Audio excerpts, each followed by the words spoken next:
I'm Nick Westergaard, and this is On Brand, helping you tell your story.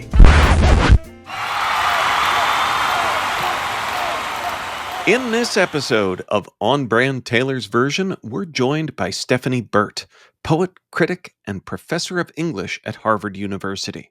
Stephanie made headlines when she created and taught one of the very first college courses on Taylor Swift and Her World. We'll talk about what it means to study Taylor seriously at Harvard, why her storytelling resonates so widely, and what we can all learn from her cultural impact. My interview with Stephanie is coming right up. But first, Stephanie Burt, I am excited to have you here. First of all, for the full video, what does your Taylor shirt say? Okay, we're going to move the camera, then we'll move back. It says this is not Taylor's version.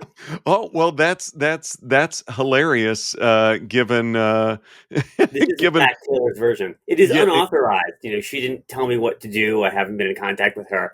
So my book, same with this podcast. Taylor's version is in fact not Taylor's version, but it is. But it's not. So to break the ice, which I feel is already somewhat broken, I want to ask you to pick an era. And I will ask you the question that is on that era card. Ooh, I love this. Why don't we go? Why don't we go with debut? Debut. All right, it's at the top of the deck. Nobody ever picks it. I love this. Tell a story about the first time you tried something new. Ooh. So I am going to tell you about the first science fiction convention that I ever went to. And this was on the first weekend of the year. It's an event that I believe still happens. It's called EveCon, and it takes place in the Virginia suburbs of Washington, D.C. And I was in 9th grade. And this was the very first time that I had been around more than one or two people. And the first time I had been around really any adults who seemed to me like they were just like me.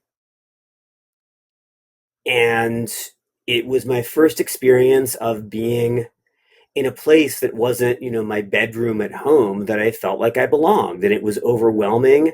And it was delightful, and it demonstrated to me not only that there were people with whom I had interests and ways of moving through the world in common, but that it was possible for very weird, misfitty people to build spaces together that would be our spaces, that you could grow up in these spaces, and that there were many, many kinds of art and kinds of craft, not just writing books and writing stories, that were responsive to those ways of being different and being weird and having unusual support needs as well as unusual abilities.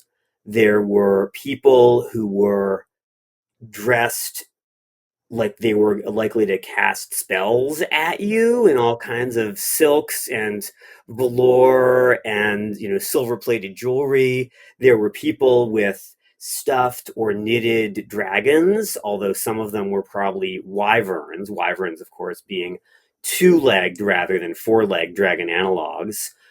There were people who had a whole lot of visible disabilities, which was great. That's one of the things I love about that space, and various kinds of visible support needs. There were people who were retirement age, and there were people who were my age. And all of that was something new. And there were, more than a couple of people in this hotel ballroom who were familiar with, for example, James Tiptree Jr., who's one of my favorite science fiction authors. Tiptree is not around anymore and has a very complex backstory and a very tenuous relation, I'm afraid, to Taylor Swift. But I'm going to connect that to Taylor if you want, which is that I have spent a lot of my life either in those kinds of specialized fan spaces for people who are fans of relatively alienating or niche things, or in that other kind of niche space called academia, which works in almost the same way, except a lot of the guys are wearing ties, some of the non guys are wearing ties. It's more formal. People have honestly read more and they tend to use footnotes, and a lot of them are very wary and some of them are very confident because it's a space for employment and a professional space as well as a space for finding yourself in the arts. So I had a lot of experiences of those kinds of spaces where everybody here is into this same niche thing before I really became a Swiftie. And the thing about Taylor fandom is that it is also a fandom, but it is enormous. So many people are Swifties. And so many people are Swifties who are not in other kinds of fan spaces. They are leading sort of all American, or in many cases all Australian or all French, normal seeming lives, the kind of lives that my parents and my extended family, who are quite nice to me, would not think required explanation. They are straight or straight passing. They don't look weird. Uh, Fewer of them have visible disabilities. Fewer of them stand out in a way that they have to manage. It's a much more, I want to use this word without opprobrium, normie space, as well as a space with many more people in it. And yet it's awesome in some of the same ways. And one of the things that I was thinking about when I went to the Eras tour was, this is like if this is like my first science fiction convention, however many years ago, when I was almost 15, writ much larger, except there are fewer guys and more of the women have really good makeup skills. But he did not stop anyone to ask for foundation advice. That would not be appropriate. I love that story, and I think it speaks to also the power of story because it invites reciprocity in others when you share. Because that's something that we have in common. I was Yeah. similar childhood, and remember when you said that my first Star Trek convention. So Uh huh. that is was my Oh, first fan community and of many, and it's one that continues to this day. So oh, as you good. were as Good. you were talking about that, it sort of seems like, am I someone that's prone to fan communities? Is there something about that that even independent of the music is attractive to me? Oh, Maybe. of course there is. Have you seen all of Discovery yet?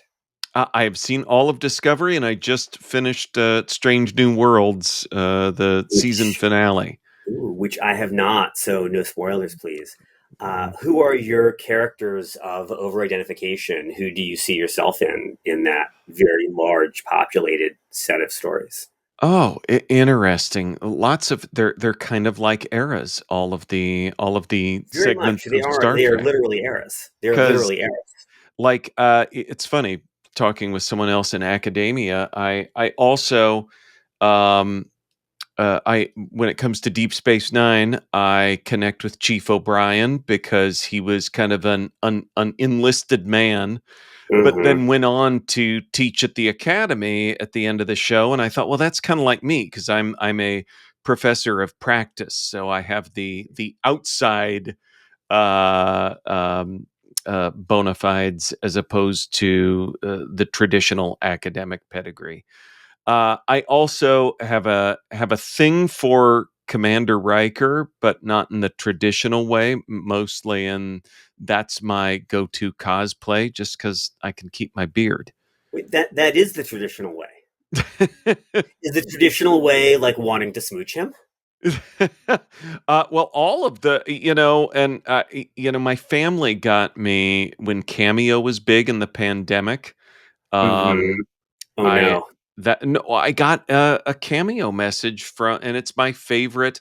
I have a little permanent picture frame in my office that plays that video message, and then when they brought him back in Star Trek Picard, and he was there, kind of like making pizza and cooking for his family. He's kind of aged in the same way that I have, because that's kind of my deal. But I don't want to I love get that. I I love that. I We could have to. just do this again about Star Trek. I know. That I really would have. I'm just afraid that it might not have the same listenership that Taylor does, which makes me think, Hmm. you're certainly not without many fan communities as well.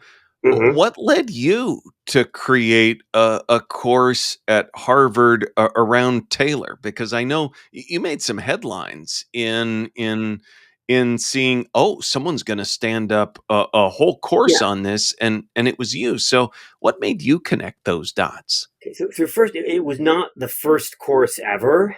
It was I was teaching that course in a year when other universities elsewhere were also doing Taylor courses. Things that happen at Harvard get easily Right. It's noticed it's, for it's the whatever Harvard reason, but effect. I didn't mind the notice, but I don't want to make it seem like I was the first one in the field.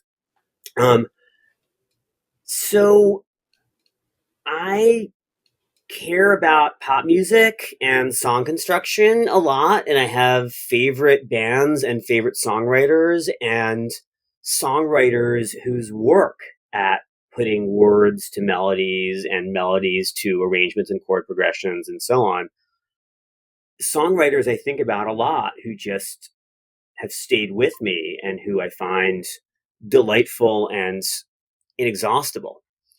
And I um, I've been someone who wrote about in fanzine spaces and as an occasional music journalist and in academic venues when they let me my favorite pop songs and rock and pop artists for quite a while. But most of those favorites are pretty niche. I'm writing a short book right now for Southern Methodist University's University Press, which the critic David Kaplan asked me to write, and I was very surprised. I'm writing a book about the songwriter Scott Miller from the band Game Theory, who is very niche. I am very into, for example, the English band Heavenly, whose T-shirt you can see on my wall up there. And these are niche songwriters. These are people who really don't have massive, massive fan bases. And I realized over the course of the 20 teens that Taylor was up there for me, that her songs were some of my favorite songs and songs that I really wanted to hear over and over and think about a lot. And the great thing about being into those songs is that a lot of other people are too. And the story of the course is that I went on a holiday with my nesting partner in the summer of 2023, and she encouraged me to purchase in Portsmouth, New Hampshire, this beautiful canvas bag for carrying like your computers and your notebooks around in that had the lover image of Taylor with the pink and blue flag behind it. And so that was what in the fall of 2023, I brought my laptop and my notebooks to school in to teach. This let my students know that I was a Swiftie. And so they asked me if I could help them write about Taylor. And I said, if you can show me that enough of your friends, enough Harvard students want a course on Taylor, I'll list it. So it was really students asking me.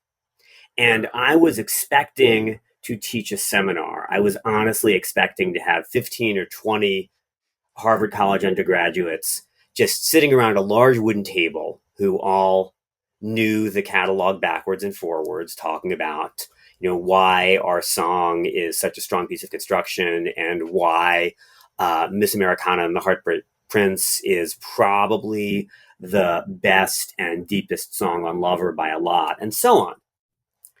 And we ended up with 200 people in a lecture hall, and I think 11 teaching fellows. I was not expecting that at all. I hope that On answers your Brand question. will be right back after this. Okay. Now, back to the show.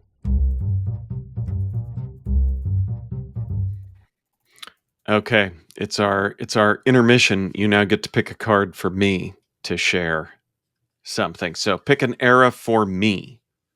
Ooh, Midnights. Midnights. Okay, well that's my go-to answer on like the favorite album.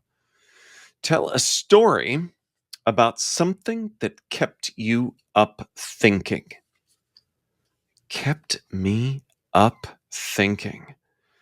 I feel like I'm gonna. This is a dorky thing, but that's I guess what I'm fessing up to. When I had the idea to do this podcast, I couldn't sleep real well, and I usually do.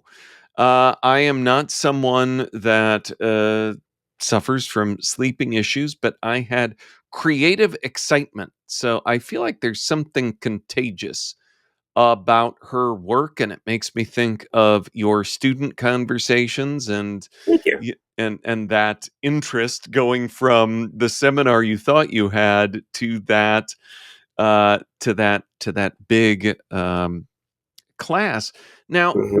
her work is voluminous, and in analyzing it academically in a course, did you pick a particular path or structure in terms of what you cover in Taylor Swift and her world?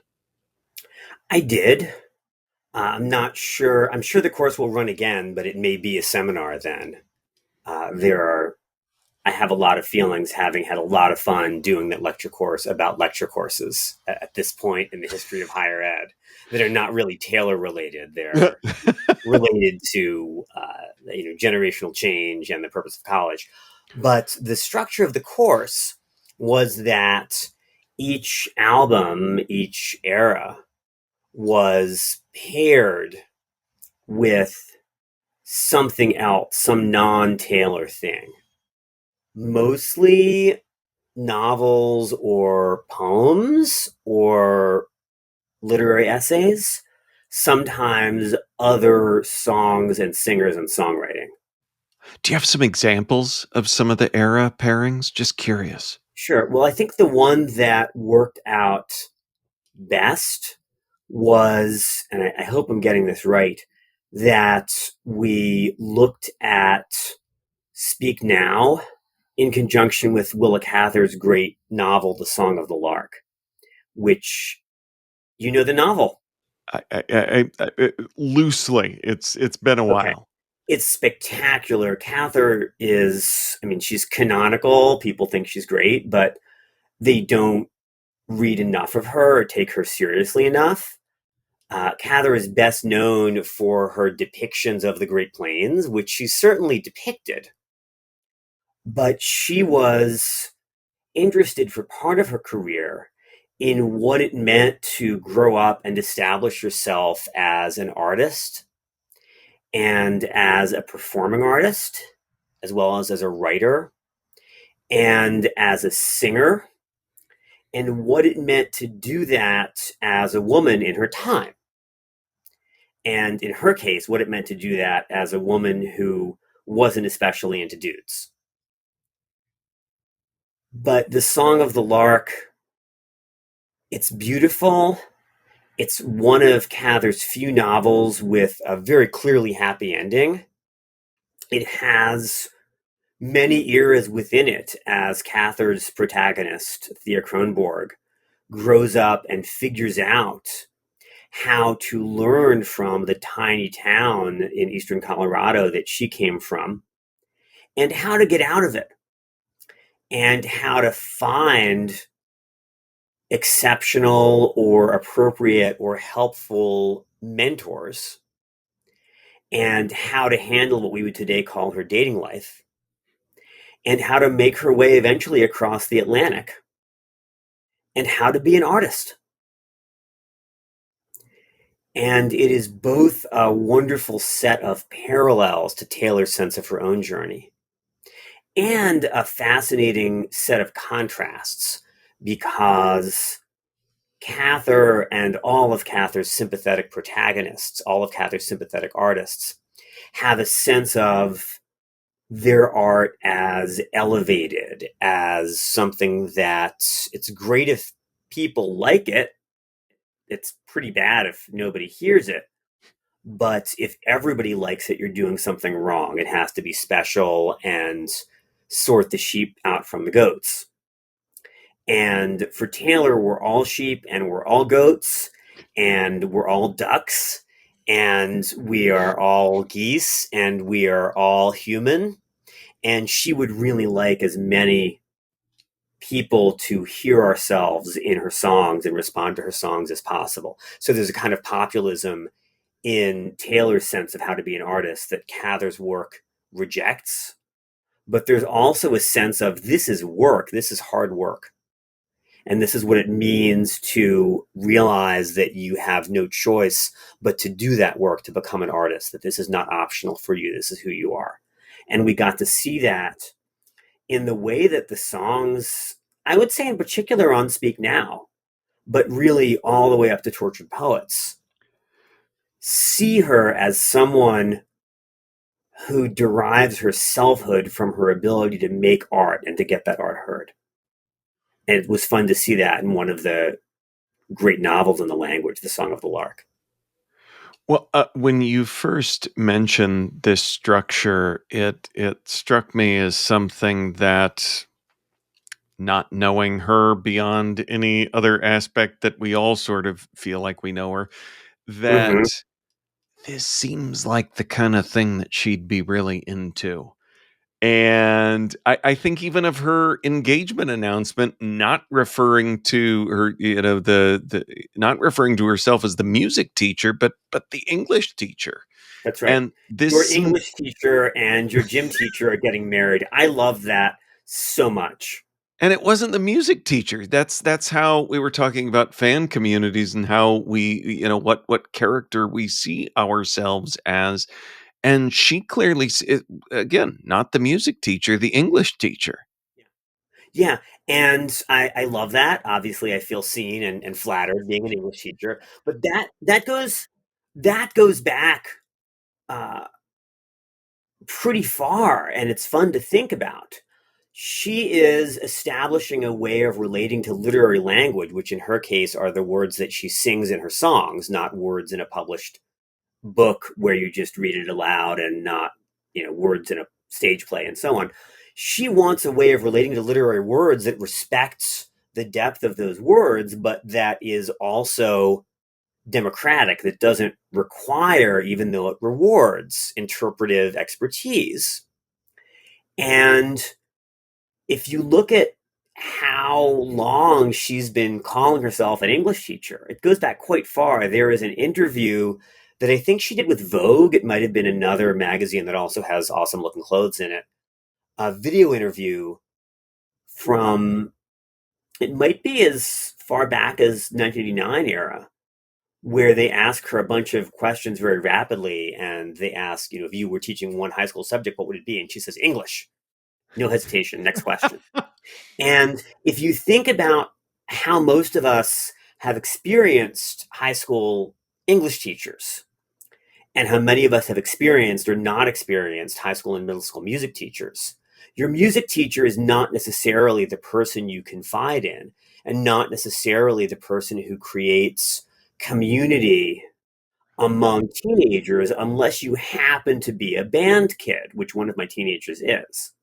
But if you're not a band kid, the music teacher is not the person who you're going to come to at their office hours with problems, and not the person who's going to help you understand how you feel when you go home and start texting your best friend about your unrequited crush, or hers or theirs.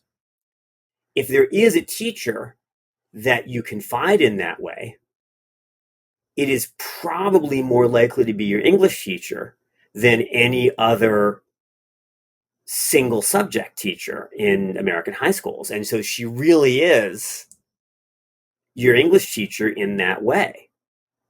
And I also just kind of love it because she's not giving us a test. She is simultaneously an authority figure for us. And she's the one who is always like us in that she's always trying to pass this test, even the hardest test, which she has to take with a broken heart, as that song puts it, right? I can pass this test. Also, notice the half rhyme that she does of test with left. Oh, That's yeah. such a perfectly constructed song. So as we talk about construction and I mean our shared interest in storytelling, are there patterns that emerge in her storytelling that speaks to something that she does differently because she is a masterful storyteller and I'm always looking for what is she doing so differently that so many of us are missing? So she is able to create protagonists. And we are talking about the shapes of stories and points of view, not about word choice and sound. And I'm maybe a little bit ordering from your menu here because I'm not a narratologist. I'm not a story expert. I'm trained as a poetry critic, and that's what I think I can do. But this is a podcast about stories. You're about stories, so her points of view, the characters who she's been creating for what's about to be 12 albums, have a lot in common, but they don't usually repeat themselves. Every time you get a song that is her at her best, and not every one of her songs is her at her best, you're getting a little bit of a different point of view, a little bit of a different set of experiences behind that I, or in some cases, that you, that me, that she, or in a couple of cases, like Betty, that he. You are getting a writer who goes back to the same tropes over and over. I'm into this guy. I wonder if he'll like me. Oh my God, he likes me. Why isn't he texting me back? Right? Um, you get those tropes over and over, but you don't get the same situation over and over. And one of the other things you see in Taylor as a storyteller is that she will go back to the stories in earlier songs and revise or rewrite them. My favorite example of that is the way that Forever and Always is a rewrite of Love Story with a sad ending. And they're not even about the same guy once you do the biographical work. Love Story is entirely fictional. Forever and Always, we know who it's about, but those songs are structurally similar. And she will rewrite herself. And she will even sometimes point forward to stories that she has yet to tell. If you look, for example, at the end of Reputation, at the song New Year's Day, which is beautiful and which is anomalous on that album, in a lot of ways, it would have fit in better on Folklore. If you look at that one, she says, I want your midnights, but I'll be cleaning up bottles with you on New Year's Day, which in turn points further forward to her sense of herself as the responsible party in the relationship who is looking for someone else she's been looking for quite a while. And there's a good deal of feminist sociology on this, as well as any number of realist novels. She's been looking for a guy, a life partner, who will clean up the bottles with her instead of being too depressed to get out of bed or off scoring drugs. And one of the things I love about watching her and Travis together, and I hope a little bit of this is on The Life of a Showgirl, is that really for the first time, she is writing about relationships, romantic relationships that are there in her biography, where not only is that a hot guy, but it's someone who is really going to clean up the bottles with her. And her strongest adult love songs, I'm thinking about It's Nice to Have a Friend. And I'm also thinking about what is the song from near the end of Reputation? I want to wear his initials on a chain around my neck, not because he owns me, but because he really knows me. Yeah. Her sense of wanting a partner who will act like a partner. And that is something that is not only hard to find for a lot of people in real life, even harder to find based on what they say for women who date men than for other demographics. But it's hard to represent in the ocean that we all swim in of stories about fairy tales and helpless princesses and love at first sight and guys who are hot because they're unattainable or jerks or hard to get to know. Nothing against princesses. We can go back and do this again and talk about Frozen and Frozen 2, Absolutely. which are wonderful movies. And those are about princesses, but they're not helpless. Good, good point. I hesitate to begin the wrap up with a big question, but I Are we kind of want wrapping to. up? Oh, no. Well, yeah, Okay. generally, we're creeping up to the wrap up. It's okay. We're entering the home stretch, but I want to kind of come full circle back to something you talked about early on with our shared science fiction fandom. Sure. Sure. And uh, one key difference, because there's a lot of similarities of people getting dressed up, of people seeing themselves, of Mm-hmm. people Mm-hmm. attending these events, of people making Yeah. That's bracelets. right. That's right. And but you said something really interesting, is that because I think both you and I know at those sci-fi conventions, there were other people like me. There weren't a ton of people. I mean, it was a hall at the convention center in Des Moines, Iowa. Uh, Mm-hmm. Scotty from Star Trek was there, so that was neat. But you see these arenas filled with just just everybody. So my it kind of breaks my mind a little bit, and I wonder if you have an answer for how she's managed to create that same kind of niche fan community that we both Mm-hmm. love, but have it somehow appeal to the masses. Yeah. So a third of the answer has to do with image and marketing. Since her MySpace days, since debut, she's been very good and very canny about building a core audience and then moving out from there. And she understands marketing. And she's also someone who's benefited from characteristics she did not choose, right? She is someone who happens to be conventionally attractive and white and good at being someone whose image, not just whose voice, fits into mainstream celebrity production. And that does help, but that's about a third of the answer. The other two thirds are that she's just that good a writer. She is someone who is able to write and often co write music and words that speak to and speak for not universal experiences. I don't think there are any except mortality, um, but very, very widely shared experiences. And experiences that many people either have had or want to have, and experiences that don't require you to self segregate or to announce that you're an outsider or to get weird or feel weird or look weird.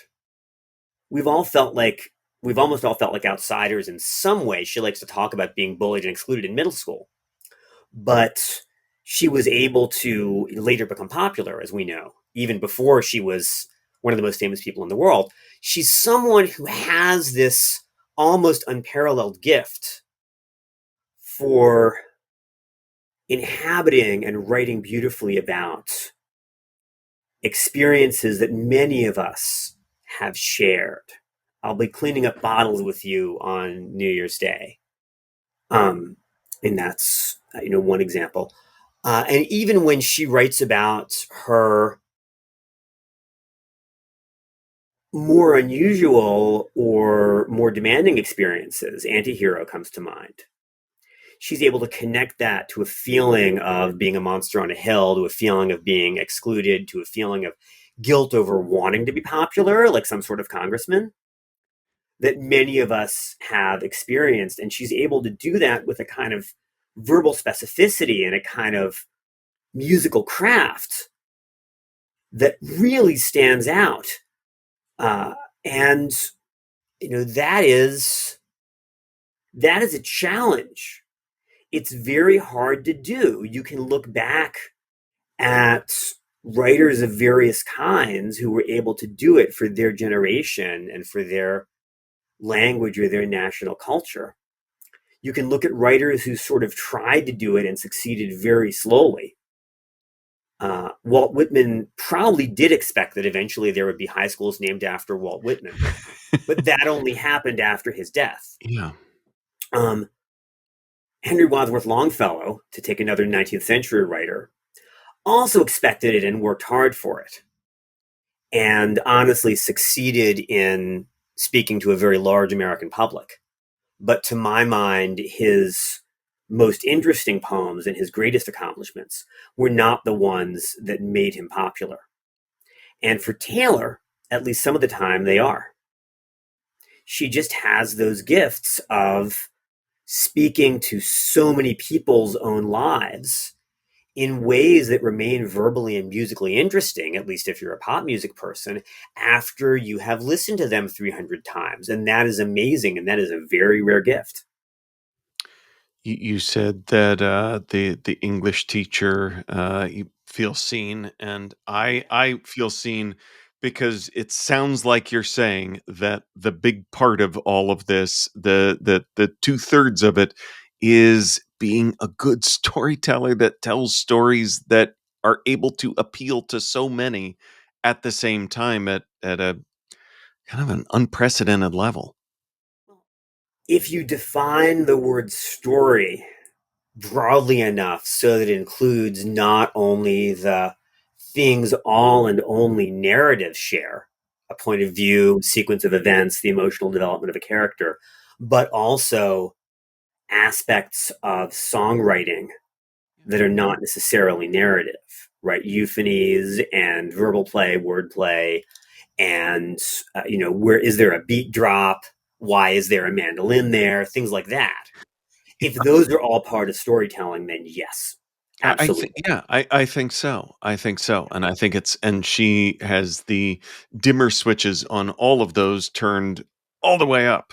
I mean, in terms of her skill level and Oh, I'm sure that mastery her of skill all. level. That's right. That's Yeah, right. Her skill level and the skill level of her collaborators, and collaborating that well with that many people is a skill in itself. And the inability to collaborate has tanked so many talented creators' careers after the second or third book or album or tour. And one of the ways that she's stayed in it and become Taylor is that she knows when she's telling a story, she's not telling it all by herself. Not even on Speak Now, because she's not playing those drums. But she is talking to her drummer to make sure that she's getting the sound they both want out of those drums. She understands that stories almost always are also collaborations with other creators, past and present, and with imagined listeners. And if you get your audience, if you're lucky as she's been and as talented as she's been, collaborations with existing real life listeners too. well, Stephanie, I've been smiling from the jump of our conversation talking about sci-fi conventions, fandom. But as we do wrap up in earnest, I want to ask you for a Taylor song, album, or era that has made you smile recently. It's made me smile. Ooh, okay. That is a bit of a curve. Um, I Can be. It thought doesn't you. have to be. It could be all kinds of smiles.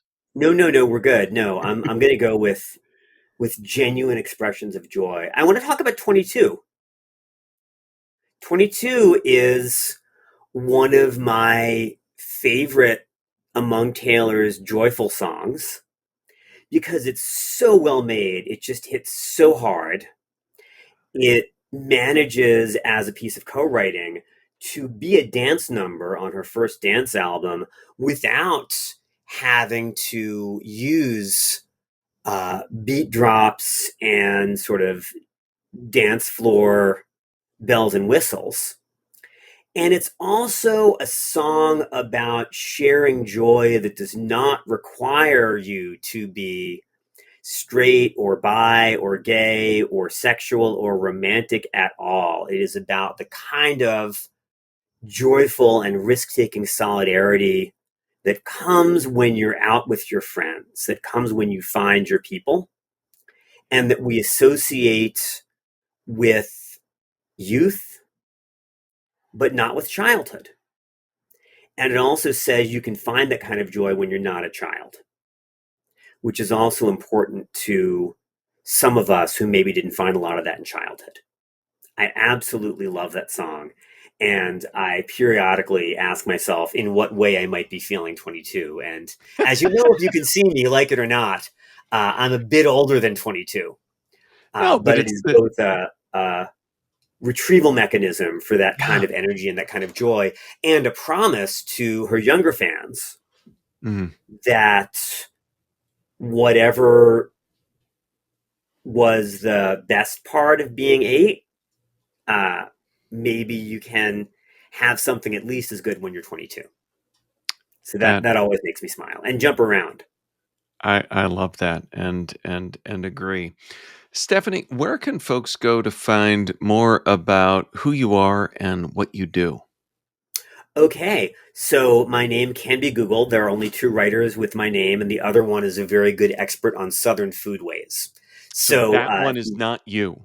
Stephanie Burt is either the Stephanie Burt who writes books is either me or someone who can tell you all you want to know about how to boil crawfish. Um, and she's great too, but that's Southern food. If it's not Southern food and it's me, those are my poems and my music writing and my you know critical books, and I hope fun to read books about the arts that use words. I am on Blue Sky too often at Not Quite Hyde Park, all one word. And I am on Instagram somewhat less often, also at Not Quite Hyde Park. That is Hyde Park with a Y,